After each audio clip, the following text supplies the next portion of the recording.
Hello everyone. आप सब कैसे हैं? मैं उम्मीद करता हूं कि बहुत अच्छे होंगे और अपनी पढ़ाई को बहुत अच्छे से कर रहे होंगे। मैं Akash Kumar Udhana ICT virtual classroom में आपका बहुत बहुत स्वागत करता हूं मेरे प्यारे बच्चों।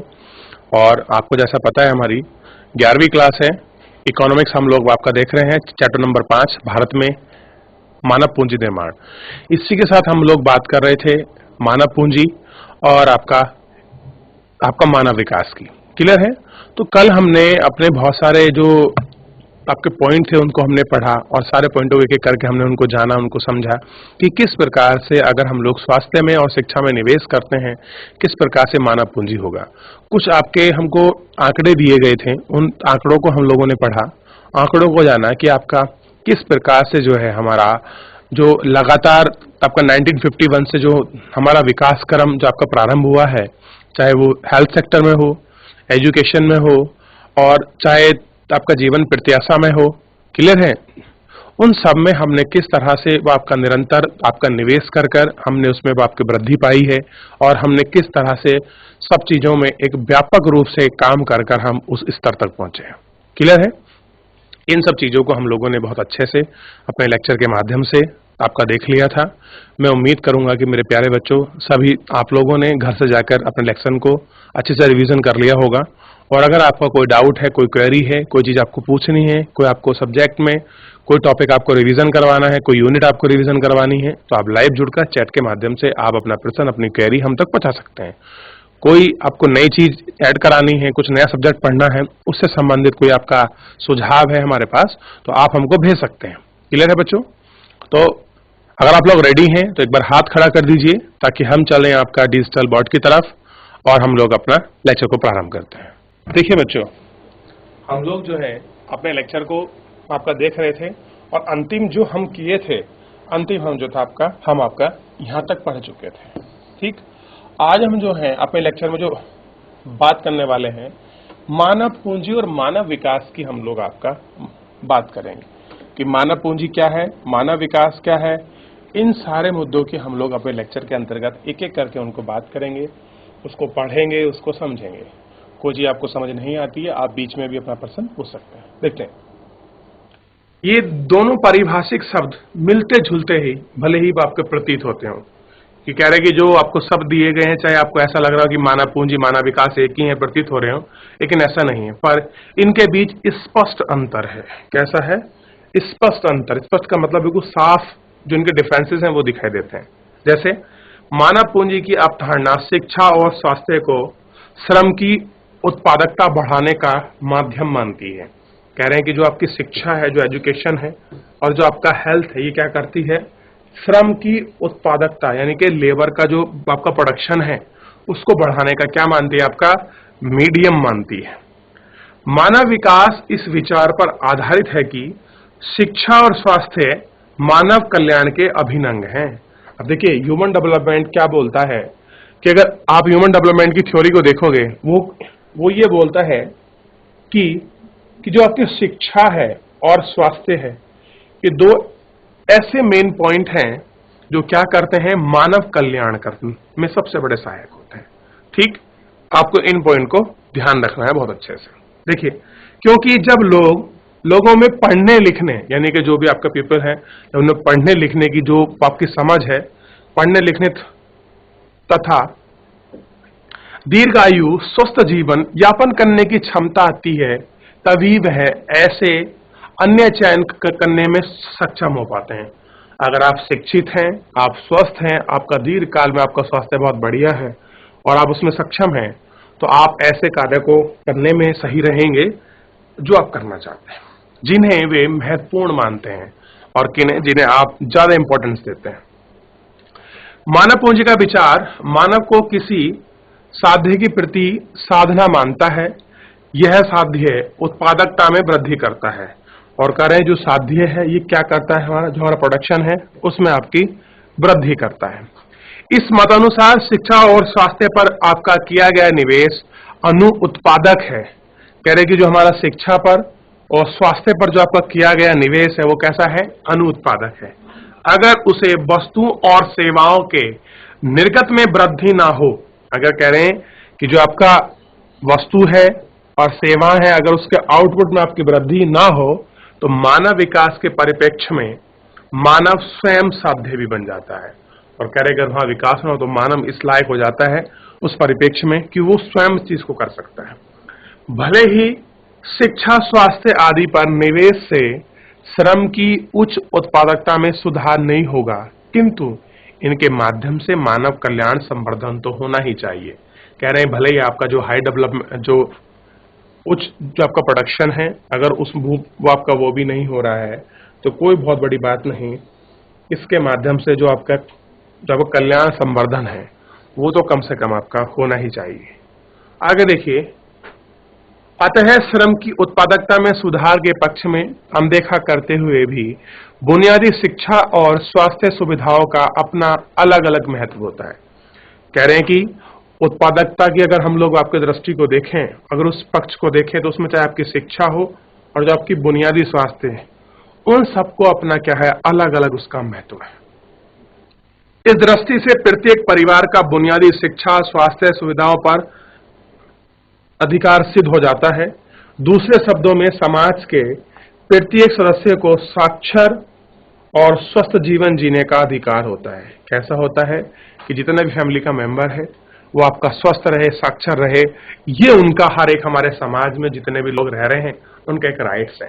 देखिए, आप काम करते हैं नहीं करते हैं ये सब सेकेंडरी है, लेकिन प्राइमरी क्या है कि आप कम से कम शिक्षित और स्वस्थ रहें, चाहे आप कोई काम करें ना करें। ये सबका कैसा है, ये आपका सबका एक राइट है। क्योंकि अगर हम स्वस्थ होंगे तो हमारी जो उत्पादकता है वो भी बढ़ेगी और हमारा देखिए जो हैप्पीनेस है, जो खुशी है, वो आपकी बढ़ती है। देखिए, जब आप बड़े होंगे, अभी तो आप छोटी कक्षाओं में हैं, या अभी 11वीं में जब आप ग्रेजुएशन करेंगे तो आपको पता लगेगा, खुशहाली सूचकांक आता है कि विश्व में सबसे खुशहाल देश कौन कौन से हैं। तो उनमें स्वास्थ्य और शिक्षा का बहुत बड़ा जो पॉइंट होते हैं वो भी इसमें ऐड किए जाते हैं। ठीक, आप उनको पढ़ेंगे भविष्य में, तो इन चीज को ध्यान रखिएगा। ठीक, तो हमारे लिए शिक्षा और स्वास्थ्य क्या हो गए, दो महत्वपूर्ण पॉइंट हो गए। बार बार देखिए टॉपिक के अंदर उन्हीं पर आपको फोकस किया जा रहा है। दूसरे पॉइंटों के साथ आपके दूसरे मुद्दे हैं उनके साथ जोड़कर रिलेट कर हमको पढ़ाया समझाया जा रहा है। हमको इन सब चीजों को विशेष कर ध्यान रखना है। क्लियर है बच्चों? देखिए, भारत में मानव पूंजी निर्माण की स्थिति, अब हम देख रहे हैं कि भारत में मानव पूंजी निर्माण की क्या स्थिति है, इस स्थिति को हम लोग पढ़ रहे हैं। देखिए, इस खंड में हम भारत में मानव पूंजी निर्माण विश्लेषण करने जा रहे हैं। क्या कर रहे हैं हम? इस खंड का मतलब भाग में हम क्या कर रहे हैं बच्चों, जो आपका मानव पूंजी निर्माण का विश्लेषण करने जा रहे हैं। हम पहले ही पढ़ चुके हैं कि मानव पूंजी निर्माण शिक्षा, स्वास्थ्य, कार्यस्थल प्रशिक्षण, प्रवसन और सूचना निवेश का परिमाण है। कह रहे कि अब हम कह रहे कि हम पहले ही पढ़ चुके हैं, जो आपकी मानव पूंजी है वो क्यों है मानव पूंजी, शिक्षा की वजह से है, स्वास्थ्य की वजह से है, और जो हम जिस कार्यस्थल पर कर रहे हैं वहां का प्रशिक्षण हमको है, ट्रेनिंग है, प्रवासन है, एक दूसरे से जो आपके शिफ्टिंग है, और सूचना में जो हमने निवेश किया है, इन सबका रिजल्ट ही है। इनमें से शिक्षा और स्वास्थ्य मानव पूंजी निर्माण के दो सबसे महत्वपूर्ण स्रोत हैं। कह रहे कि जो आपका एजुकेशन और हेल्थ है, दो ऐसे सबसे आपके महत्वपूर्ण आपके फैक्टर हैं जो क्या करते हैं कि इन चीजों को वेरी करते हैं। हम जानते हैं कि भारत देश की प्रशासन व्यवस्था संघीय है। बच्चों, भारत देश की जो आपकी प्रशासन व्यवस्था है वो कैसी है, आपकी संघीय व्यवस्था है। ठीक, जिसमें केंद्र, राज्य तथा स्थानीय निकाय, नगर निगम, नगर पालिका, नगर पंचायत आदि है। अब क्या है, संघीय निकाय, यानी कि संघीय है। हमारे यहाँ राज्य को, केंद्र को, स्थानीय लोकल पर जो आपकी बॉडी हैं, चाहे आपकी ग्राम पंचायत हो, इन सबको संविधान में हर एक लेवल पर उनको स्वतंत्रताएं, उनकी शक्तियां उनको दी गई है। देखते हैं, जैसे नगर निगम, नगर पालिका और ग्राम पंचायत आदि। भारत के संविधान ने सभी स्तर के प्रशासनिक निकाय के कार्यों, दायित्वों को भी बहुत स्पष्ट रूप से निर्धारित किया है। इसी प्रकार शिक्षा और स्वास्थ्य दोनों पर ही वे तीनों ही प्रशासनिक स्तर स्तरों पर साथ साथ वहन किया जाता है। अब देखिए, अब हम क्या करेंगे, शिक्षा और स्वास्थ्य के साथ जो हमारा तीसरा मुद्दा लगा आपके प्रशासनिक स्तर, इन पर हम लोग एक साथ वहन करते हैं। वहन का मतलब जो पैसा है हम उसको खर्च करते हैं। ठीक है, आगे ध्यान रखिए। स्वास्थ्य क्षेत्र का विकास विश्लेषण अध्याय 8 में किया जा चुका है। कह रहे कि स्वास्थ्य को अगर आप पढ़ना है कि कैसे उसका विकास हो रहा है, क्या चीजें करें, तो इसका एक्सप्लेनेशन आपको चैप्टर नंबर 8 में मिलेगा। अतः यहां हम केवल शिक्षा क्षेत्र का ही विश्लेषण करेंगे और जो आपके एजुकेशन संबंधित जानकारी है उन्हीं को हम लोग इस चैप्टर के माध्यम से एक्सप्लेन करेंगे। यानी कि आप जितना भी एक्सप्लेनेशन होगा वो किसके ऊपर होगा, मेनली वो एजुकेशन के ऊपर होगा। हेल्थ को हम चैप्टर नंबर 8 में इसको देखेंगे। ठीक, ध्यान रहेगा। चलिए देखिए, क्या आप जानते हैं कि भारत में शिक्षा और स्वास्थ्य व्यवस्था की देखरेख कौन करता है? आप मुझे बताइए। ये लगा प्रश्न चिन्ह कि एजुकेशन को और हेल्थ को, इस व्यवस्था की देखरेख कौन करता है, इसका मैनेजमेंट कौन करता है? बताइए बच्चों। क्या केंद्र सरकार करती है, क्या राज्य सरकार करती है, क्या लोकल बॉडी जो हमारे आपके स्थानीय जो आपके निकाय हैं, ग्राम पंचायत, ये करती है, या फिर आपका दोनों मिलकर करते हैं, या फिर आपका तीनों मिलकर करते हैं? मेरे को बताइए। क्या सार्वजनिक क्षेत्र पर होते हैं या केवल आपके निजी पर होते हैं, या सार्वजनिक और निजी आपका दोनों पर होते हैं? बताइए। चलिए देखते हैं और हम जानते हैं ऐसा क्यों होता है, कौन करता है इसकी देखरेख, कौन इसका मैनेजमेंट करता है। इन सब चीजों को हम लोग अपने लेक्चर के माध्यम से एक एक करके बहुत अच्छे से पढ़ेंगे। ध्यान दीजिए। भारत में शिक्षा क्षेत्र के विश्लेषण से पूर्व यह भी शिक्षा और स्वास्थ्य क्षेत्रों में सरकार के हस्तक्षेप की आवश्यकता पर विचार करेंगे। हम लोग ये देखेंगे जो आपकी शिक्षा है और जो आपके स्वास्थ्य है, इन क्षेत्रों पर सरकार के हस्तक्षेप के जो विचार हैं उनको हम पढ़ेंगे। हम जानते हैं कि शिक्षा और स्वास्थ्य की देखरेख निजी तथा सार्वजनिक लाभों को उत्पादन करती है। कह रहे शिक्षा क्षेत्र में अगर हम लोग बात करें, चाहे वो आपका निजी लेवल पर हो, पर्सनल लेवल पर हो, या आपका सामाजिक पर हो, वो लाभ को ही उत्पादन करती है। इसी कारण इन सेवाओं के बाजार में निजी और सार्वजनिक संस्थाओं का अस्तित्व है। और यही कारण कह रहे हैं कि निजी और सार्वजनिक जो आपकी संस्था है, वो संस्था क्या है, सेवाओं के कारण ही हमारे बाजार में अस्तित्व, मतलब उनका टिका हुआ है, वो रुकी हुई है। शिक्षा और स्वास्थ्य पर वे महत्वपूर्ण दीर्घकालिक प्रभाव डालते हैं।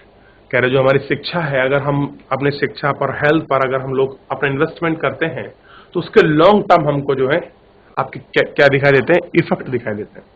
देखिए, आप अगर आज पढ़ लेंगे और पढ़ के आप कुछ बन जाएंगे तो उस बनने का आपको बेनिफिट आपको बहुत लंबे समय तक मिलेगा। आप निरंतर काबिल होंगे किसी काम करने के लिए, किसी को पढ़ाने के लिए, किसी को शिक्षित प्रशिक्षित करने के लिए, ये सब चीजें, और उन्हें आसानी से बदला जा सकता है। और हम क्या कर सकते हैं, बहुत ही जनरल रूप से उनको हम चेंजेस कर सकते हैं। ठीक, इसलिए सरकारी हस्तक्षेप अनिवार्य है। और कह रहे इसलिए जो गवर्नमेंट अपना इंटरफेयर करती है वो भी क्या है, आपका जरूरी है, आपका इंपॉर्टेंट है। ठीक, मान लीजिए कि क्या कह रहे हैं, मान लीजिए कि सरकारी हस्तक्षेप कैसा है, अनिवार्य है, इंपॉर्टेंट है। क्लियर है? आगे देखते हैं।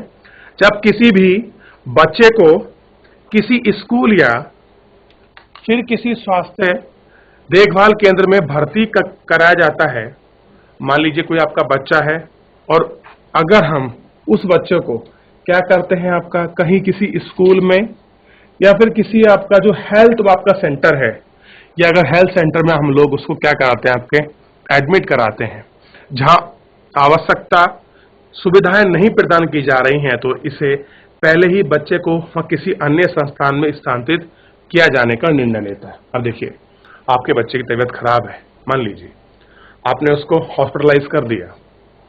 जैसे आप हॉस्पिटल में पहुंचते हैं तो आपके बच्चे के लिए जो बेसिक सुविधा चाहिए, जिस कंडीशन में वो है, और वो उस हॉस्पिटल में अवेलेबल नहीं है, उपलब्ध नहीं है, तो डॉक्टर क्या करेगा, उसको किसी और इंस्टीट्यूशन के लिए, किसी और हॉस्पिटल के लिए वो आपका ट्रांसफर कर देगा। क्या करेगा, उसको आपका ट्रांसफर करेगा कि आप लोग वहां चले जाइए, ऐसा कर लीजिए ताकि आपको सारी चीजें ये हो जाए। पर्याप्त मात्रा में हानि हो चुकी होगी। यही नहीं, इन सेवाओं के व्यक्तिगत उपभोक्ताओं को सेवा की गुणवत्ता और लागत के विषय में भी महत्वपूर्ण जानकारी नहीं होगी। कह रहे कि जो ये हमारे सर्विसेज हैं, इनकी क्या क्वालिटी है, क्या कॉस्ट इन पर कॉस्ट आती है। कॉस्ट का मतलब है लागत। देखिए, क्वालिटी और जो इन पर कॉस्ट है, जो उसका विषय है, वो उनकी टोटल जानकारी आपके व्यक्तिगत उपभोक्ताओं की सेवा का पूर्ण जानकारी नहीं होती। इन परिस्थितियों में शिक्षा और स्वास्थ्य उपलब्ध करा रही संस्थाएं एकाधिकार प्राप्त कर लेती हैं। और कह रहे हैं जब वहां लोगों को नहीं पता होता, जो आपको शिक्षा दे रहे हैं, जो आपको सुविधा आपका देने वाले जो इंस्टीट्यूशन है, वो क्या कर लेती हैं, एकाधिकार प्राप्त कर लेती हैं। कैसे करती हैं? एकाधिकार प्राप्त कर लेती हैं और शोषण करने लगती है। और क्या करने लगती है? आपका शोषण करने लगती है। आगे देखिए, यह सरकार की भूमिका का एक स्वरूप हो सकता है कि वह निजी सेवा प्रदाताओं को उचित मानकों के अनुसार सेवा देने तथा उनकी उचित कीमतों गहने को बाध्य करे। अब कह रहे कि ये ऐसा कर सकता है कि उनको जो उनके मानक उनको चाहिए, जो स्टैंडर्ड उनको चाहिए, चाहे वो आपका सर्विस में हो या किसी कीमत में हो, उनको उगाने को बाध्य कर सकती है कि हमको ये चीज चाहिए, ऐसा करिए। इसके लिए वो आपका फोर्सफुल उनको कर सकती है। ठीक, आगे देखिए, भारत में शिक्षा क्षेत्र के अंतर्गत संघ और राज्य स्तर पर शिक्षा मंत्रालय तथा राष्ट्रीय शैक्षणिक अनुसंधान और प्रशिक्षण परिषद, यानी कि कुल मिलाकर आप बात करो तो जो आपका सेंट्रल में और स्टेट में दोनों लेवल में क्या होता है, आपका एजुकेशन मिनिस्ट्री होती है। चाहे आपका सेंट्रल में हो, चाहे वो आपका राज्य में हो। और एनसीईआरटी जो होता है, जो राष्ट्रीय शैक्षणिक अनुसंधान और प्रशिक्षण जो है, और विश्वविद्यालय अनुदान आयोग, अखिल भारतीय तकनीकी व शिक्षा परिषद आती है। ये ऐसी संस्थाएं हैं जो आपका शिक्षा में अपने अपने स्तर पर अनुसंधान करती हैं, क्लियर है, और उसका प्रशिक्षण कराती हैं। ठीक, स्वास्थ्य क्षेत्रों के अंतर्गत संघ और राज्य दोनों स्तर पर, अभी हम लोग बात कर रहे हैं ना कि कौन कराता है, शिक्षा की और स्वास्थ्य की जिम्मेदारी किसकी है, कौन देख रेख करता है, संघ और राज्य दोनों स्तर पर होती है। ध्यान रखिएगा बच्चों। ठीक, दोनों स्तरों पर उपलब्ध राष्ट्रीय चिकित्सा आयोग, मंत्रालय और विभिन्न संस्थाओं के स्वास्थ्य विभाग तथा अखिल, अब देखिए, भारतीय चिकित्सा अनुसंधान परिषद आदि कार्य करते हैं। इसी में देखिए, जैसे एजुकेशन में आपका सेंट्रल और स्टेट में आपका एजुकेशन मिनिस्ट्री है, और उसमें आपके अखिल भारतीय जो आपकी तकनीकी परिषद है वो काम करती है, विश्वविद्यालय परिषद अनुसंधान का काम करता है, और जो आपका राष्ट्रीय शैक्षणिक अनुसंधान जो प्रशिक्षण है, ये 12th तक के बच्चों पर काम करता है, ये आपके ग्रेजुएशन पोस्ट ग्रेजुएशन वालों पे, और ये आपके जो टेक्निकल चीजें पढ़ते हैं वहां उस पर अपना काम करता है। उसी प्रकार अगर हम लोग हेल्थ सेक्टर को देखें तो हेल्थ सेक्टर के अंतर्गत आपका चिकित्सा मंत्रालय है, आयोग है, और उसमें अलग अलग आपको बना है कि आपका संस्थाओं के जो स्वास्थ्य हैं वो किस पर आधारित हैं। चाहे भारतीय आपका चिकित्सा अनुसंधान आपका परिषद काम कर रहा हो, या कोई और मंत्रालय मिनिस्ट्रीज के अंतर्गत आपका काम कर रही हो, ये सब इसके अंतर्गत आते हैं। ठीक, थोड़ा आगे इसमें देखिए, भारत जैसे विकासशील देश में जहां जनसंख्या का एक विशाल वर्ग गरीब रेखा से नीचे जीवन व्यतीत करता है, लोग बुनियादी शिक्षा और स्वास्थ्य देखभाल सुविधा पर पर्याप्त व्यय नहीं कर सकते हैं। यही नहीं, भारत की अधिकांश जनता अति विशिष्ट स्वास्थ्य देखभाल और उच्च शिक्षा का भार वहन नहीं कर पाती। आप कह रहे हैं कि जो अगर आप देखोगे तो भारत में एक विशाल जनसंख्या है, विशाल जनसंख्या है बच्चों, आपको पता है कि बहुत बड़ी जनसंख्या है, और उसमें बहुत सारे वर्ग ऐसे हैं जो आपका गरीबी रेखा से नीचे क्या करते हैं, अपना जीवन व्यतीत करते हैं, और लोग बुनियादी शिक्षाओं पर और स्वास्थ्य सुविधाओं पर जितना उनको पर्याप्त व्यय करना था, अपनी हेल्थ पर, अपनी एजुकेशन पर जितना उनको पैसा खर्च करना था, वो उतना आपका नहीं कर सकते। यही नहीं, भारत की अधिकांश जनता अति विशिष्ट स्वास्थ्य देखभाल और उच्च शिक्षा पर वहन नहीं कर पाती, यानी कि जो मोस्ट इंपोर्टेंट है हमारे लिए जरूरी है, चाहे वो हेल्थ हो और चाहे वो आपका हायर एजुकेशन हो, हम उन पर अपना पैसा खर्च नहीं कर पाते। ठीक, आगे देखिए थोड़ा सा, इसी में आप समझे। जब बुनियादी शिक्षा और स्वास्थ्य देखभाल सेवाओं को नागरिकों का अधिकार मान लिया जाता है तो यह अनिवार्य है कि किसी भी सुपात्र नागरिकों को, विशेषकर सामाजिक दृष्टि से दलित रहे वर्गों, सरकार से ये सुविधाएं निःशुल्क प्रदान कराई जाती हैं, करते हैं। अब होता क्या, कोई ऐसा वर्ग है, कोई नागरिक है जिनके पास इतना पैसा नहीं है कि वो एजुकेशन को और हेल्थ को अफोर्ड कर सकें, उनको खर्च उठा सकें, क्योंकि हमारे यहाँ कुछ ऐसे वर्ग हैं जो पिछड़े हैं, चाहे वो सामाजिक दृष्टि से पिछड़े हो, जैसे आपके दलित लोग रह गए आपका, या फिर कुछ ऐसे आर्थिक कारणों से जो आपके वंचित लोग हैं, उन लोगों के लिए जो भी आपकी ये सुविधाएं हैं, चाहे शिक्षा हो चाहे हेल्थ हो, तो इन सब चीजों को सरकार की रिस्पॉन्सिबिलिटी है कि उनको निःशुल्क उपलब्ध कराएं। क्लियर है? क्योंकि अगर वो बहन नहीं कर पा रहे हैं तो सरकार को उनकी व्यवस्था करने की जिम्मेदारी है।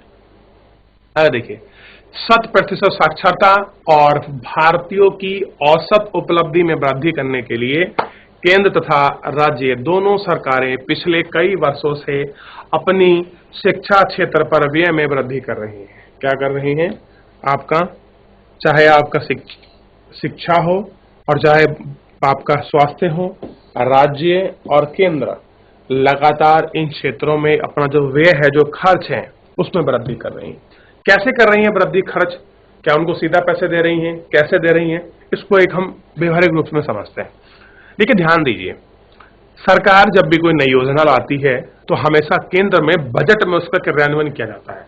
जब सरकार का बजट आता है हर साल, राज्य सरकार का भी आता है और केंद्र सरकार का भी आता है, तो केंद्र सरकार एक पैसा लॉट करती है, एक अमाउंट लॉट करती है कि हम इतने हजार लाख करोड़ रुपए हम क्या करेंगे आपके शिक्षा क्षेत्र में, और इतने हजार लाख करोड़ रुपए हम लोग स्वास्थ्य क्षेत्र में खर्च करेंगे। वो आपको बताते हैं कि इतने एम्स बनवाएंगे, हम इतने गवर्नमेंट हॉस्पिटल बनवाएंगे, इतने की हम आपका फ्री ऑफ कॉस्ट आपको दवा लगवाएंगे, इस तरह से हम जो हमारे हॉस्पिटल हैं हम उनको नई जो टेक्नोलॉजी वो ऐड करेंगे। ऐसे शिक्षा हम बोलते हैं कि हम कुछ विश्वविद्यालय बनवाएंगे, क्लियर है, उसमें हम नए टेक्निकल कोर्स लेके आएंगे, ये चीजें होंगी, इस तरह से पढ़ाई होगी, इस तरह से मदद होगा, इतने साल की डिग्री के लिए पात्र होंगे, ये एज होगी। तो इस तरह से सरकार हर साल उन शिक्षाओं के लिए, स्वास्थ्य के लिए केंद्र सरकार भी, राज्य सरकार भी अपने यहाँ बजट निर्धारित करती है और उस पर पैसा खर्च करती है।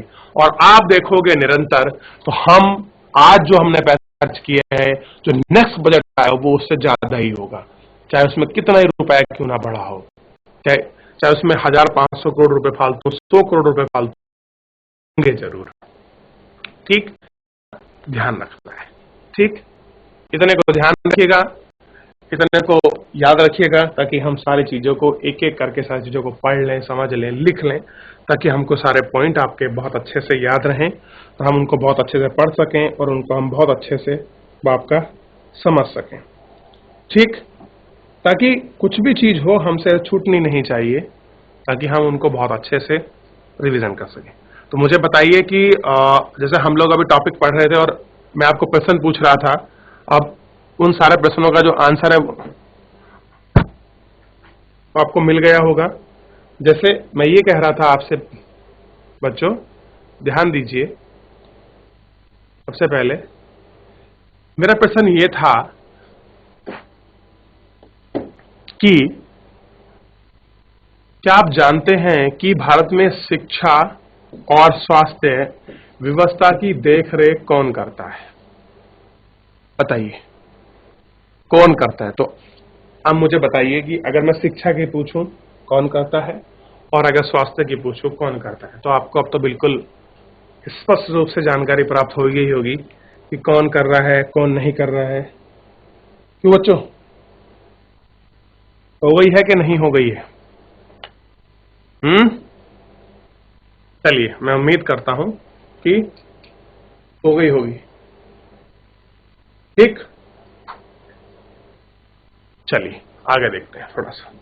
तो राज्य सरकार और केंद्र सरकार दोनों स्तर पर ये काम करती हैं और हमको ध्यान रखना होता है। ठीक, अब थोड़ा सा नीचे देखते हैं। अब इसमें एक नई यूनिट है, हम लोग इसको प्रारंभ करेंगे और इस नई यूनिट को आपको बहुत अच्छे से एक एक पॉइंट आपको पढ़ना है और समझना है। जैसे कि 5.6 है, शिक्षा पर सार्वजनिक व्यय में वृद्धि।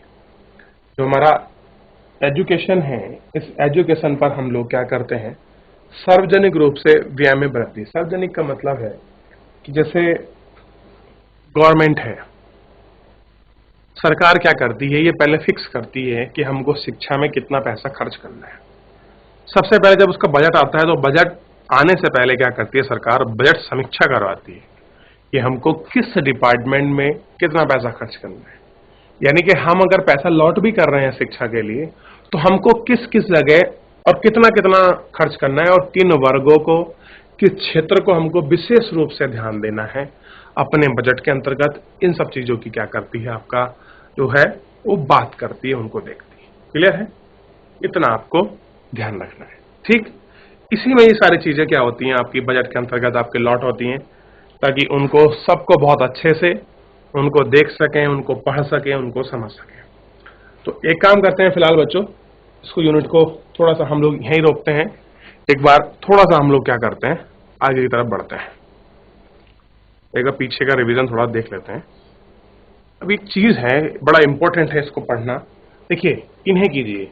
यदि एक निर्माण श्रमिक, कोई काम करने वाला, नौकरानी, धोबी या फिर स्कूल का चपरासी बीमारी का लंबे समय तक काम पर नहीं आ पाएगा तो जानने का प्रयास करें कि वह इनके प्रभाव क्या होंगे। माने कोई व्यक्ति है जो आपका कहीं आपका लेबर का काम कर रहा है और किसी के घर में नौकरानी का काम कर रहा है, तो उसके रोजगार पर क्या प्रभाव पड़ेगा, उसके रोजगार की सुरक्षा और उसकी वेतन मजदूरी क्या हो। तो बच्चों आप समझ सकते हैं, अगर कोई आपका व्यक्ति है जो दैनिक श्रम करता है या फिर आपका मजदूर है, चपरासी है, कोई आपका काम करता है किसी घर में, अगर मान लीजिए वो आपका बीमार पड़ जाए 1 महीना, 2 महीना, 15 दिन, क्या उसको वेतन मिलेगा? सोचिए आप। और दूसरा, जो काम कर रहा है, क्या काम उसका सुरक्षित रहेगा? तो शायद ना उसको वेतन मिले और ना ही जो उसका रोजगार है वो आपका सुरक्षित रहे। तो इसीलिए हमारा शिक्षा के साथ हमारा स्वस्थ रहना भी बहुत जरूरी है। अगर हम स्वस्थ होंगे तो ही तो हम काम कर पाएंगे, और शिक्षित होंगे तो हम अच्छे लेवल पर आपका काम कर सकते हैं, और प्रशिक्षण है तो हमारे वेतन में भी, हमारी आय में भी वृद्धि होगी। अब एक जो आम व्यक्ति है जो झाड़ी मजदूरी करता है, एक वो व्यक्ति है, एक आपका ट्रेनिंग फुल, आपका स्किलफुल वो आपका व्यक्ति है जो काम करता है, तो उसके वेतन और उसके वेतन में अंतर होता है, और काम भी कुछ आपको स्थायी मिलेगा जिसको कुछ आता है, शिक्षित है वो, आपका प्रशिक्षित है। क्लियर है? तो ये सारे फैक्टर हैं जो आपका वैरी करते हैं। चलिए, आज के लिए इतना ही बच्चों। मैं उम्मीद करूंगा कि आपको शिक्षा स्वास्थ्य का जो पूरा हम लोगों ने आपका विश्लेषण किया है, ये आपको समझ आया होगा, और आप इसको घर जाकर एक बार रिवीजन करेंगे, ताकि कोई भी समस्या हो आप हमसे लाइव जुड़कर चैट के माध्यम से आप अपना प्रश्न हम तक पहुंचा सकते हैं। चलिए बच्चों, आज के लिए इतना ही। मिलते हैं नेक्स्ट लेक्चर में। तब तक अपना ध्यान रखिए, स्वस्थ रहिए, अपनी पढ़ाई को बहुत अच्छे से करते रहिए, और मुझसे जुड़ने के लिए आपका बहुत बहुत धन्यवाद।